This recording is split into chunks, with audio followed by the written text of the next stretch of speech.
Welcome back to Nick Lenz, Comic Corner Classic, Less Known Classics. This episode number 2056, Doubleshot number 1950. I got two Valiant trades. First up, we have the third series for Bloodshot from the current Valiant line. This is the first trade for we have Bloodshot Salvation, Volume 1, The Book of Revenge. Excuse me. This collects the first 5 issues of this ongoing series. Yeah, it's a relaunch of Bloodshot Reborn. Mostly takes place sometime after the events of the first volume, where Ray and Magic have got kids together. It's hinted that they're married, but it's never shown wedding ceremony, so I'm not sure. It's possible. And everything's going perfectly fine. And then all of a sudden, Magic gets a phone call from somebody she does not want to talk to. She keeps claiming, oh, it's a spam call. And it turns out it was actually her father, who is an evil man. Yes. Referred by Daddy by every single person in this whole town, because the whole town is a freaking cult. So Ray wants again to stop contacting her because basically she is very uncomfortable around him. So basically he proceeds to go to town and basically gets the border. Is like, we don't accept outsiders. Your boss will see me. He knows who he is. So he's right there. And allows right through.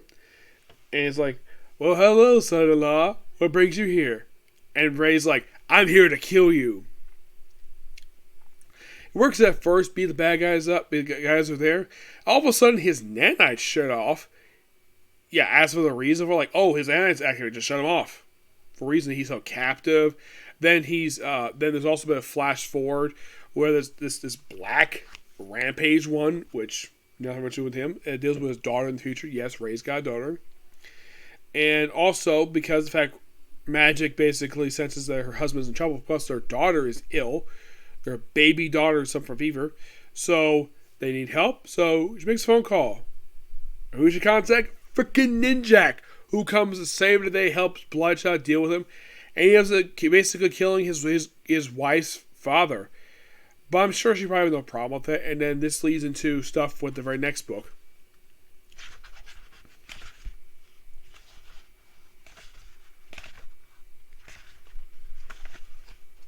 Which is called Book of the...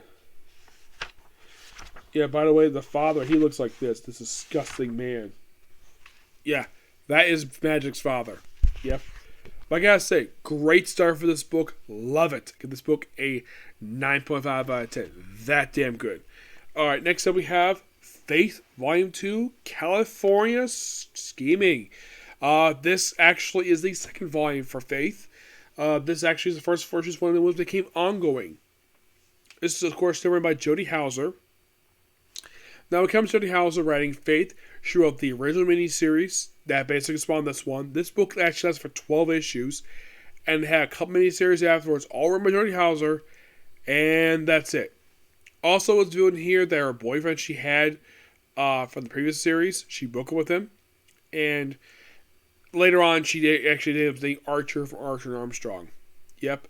Faith, of course, basically works...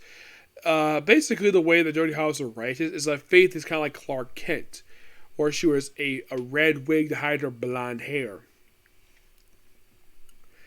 And, well, she's a plus-size superhero. Now, here's the thing. I have no problem with Faith basically looks this way. No problem at all. She has a good personality on her. Reminds me of a lot of the wrestler Whitwell and Nightingale's got a very good personality with her. Where she has sort of this, oh, you have an arch nemesis, and Faith's like, really? Yeah, the guy's like full of it.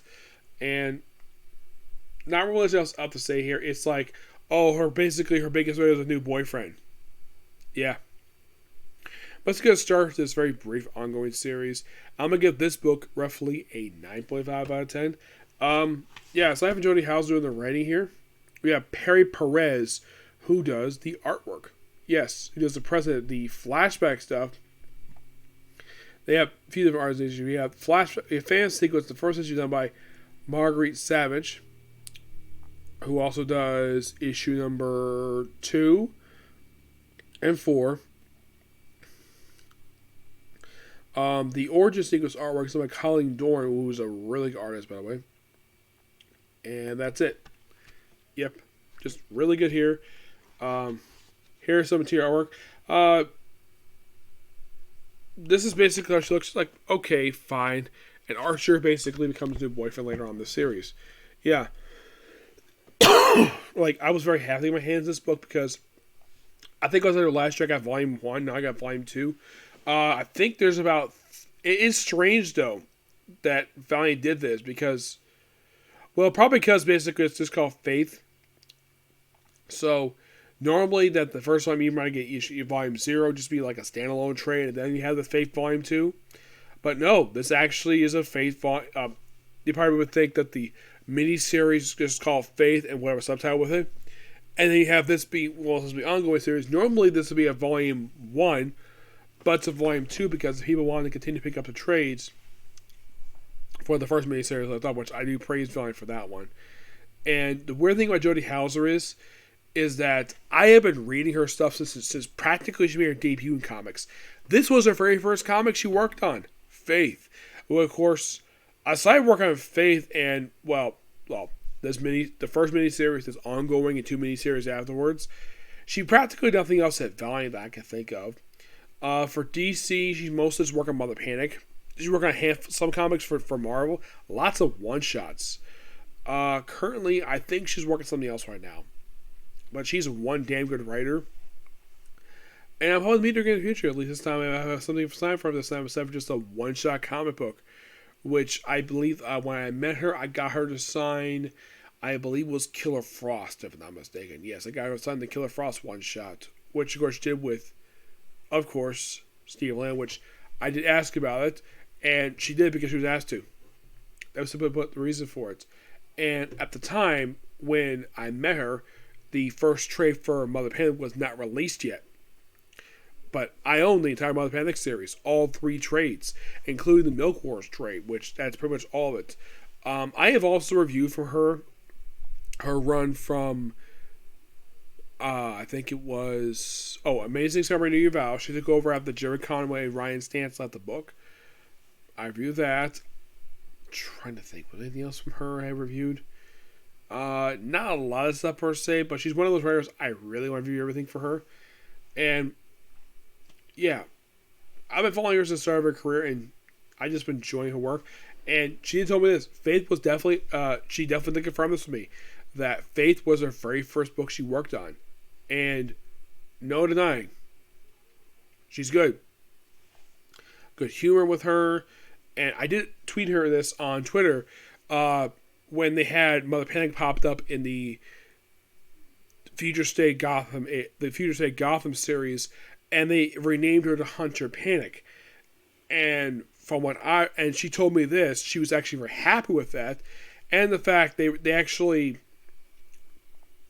basically named this version of her after her creators, which awesome. She was very appreciative of the fact that well, as far as I can tell, she's very happy that DC still features Mother Panic because it's her character. But the weird thing is, Mother Panic is not featured very much. She's a good character. I kind of wish she featured a little bit more.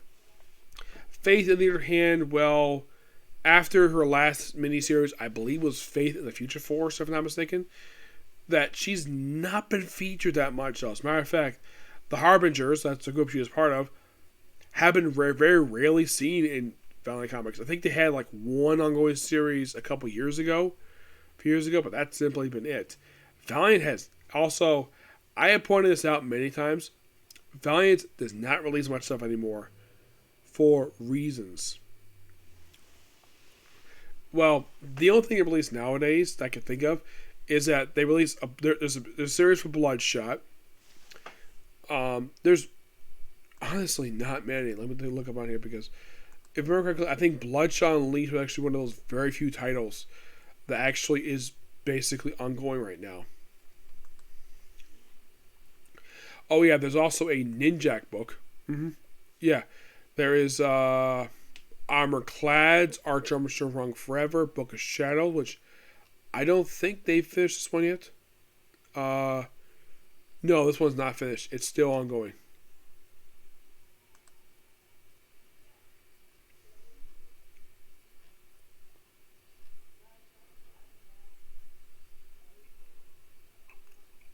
But in the case of this book in particular,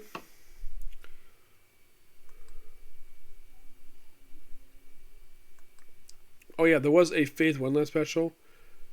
You might be thinking, did Jody Hauser read this one? No, she didn't. It was written by somebody else. Yeah, one of those rare times that Faith comes out and no book from her.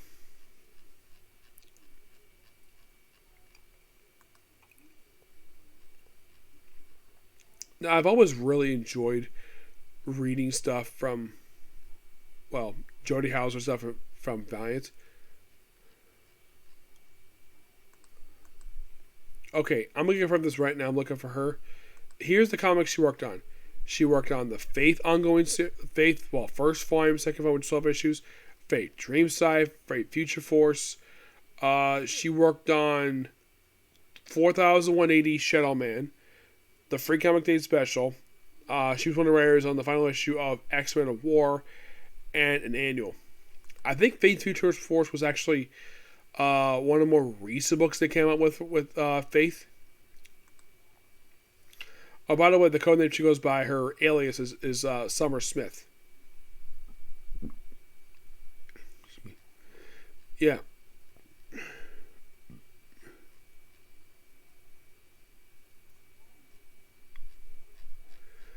Yeah, as of currently, she's not been featured much anything at all. Not really. I'm not really sure exactly why, per se. It's just that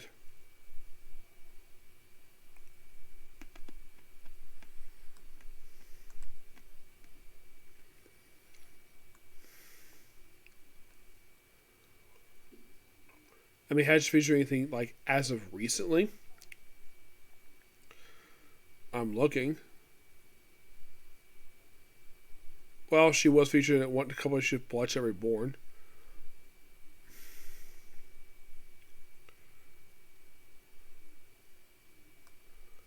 I'd say maybe The Harbinger. Yeah, I think that was probably her most recent book she was featured in. Yes, I think so. And that came out just last year. That was probably her most recent was appearing in this book here.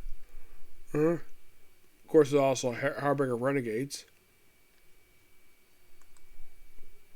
But that's a completely different book.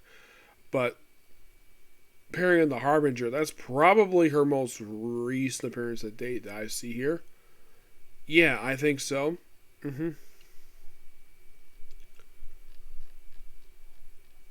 As she's doing nowadays, I'm not really sure, actually.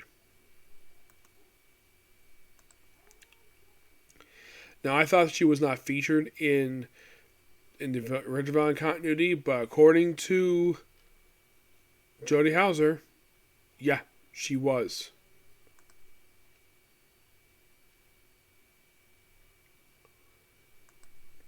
But she wasn't like, let's just say, how should I put this? She wasn't like having her own book in the original continuity. No, mostly she just featured the Harbinger series. And in case you're curious though, was she like a plus size superhero in the original continuity? No. Well, not really. Sometimes she's usually depicted as really thin. Yeah, that's why I see her in that book. But it's shown that in later books she has put on a little bit of weight, and she's very embarrassed by it. Yeah, but not much to say about these two books, both good. Okay, so that's the particular view. Might be a bit of time before I put up another video today, because I really gotta get some comics. I read comics on this video, I'm trying to catch up. So, next video is probably gonna be Kamen Rider. Okay, next video. Bye.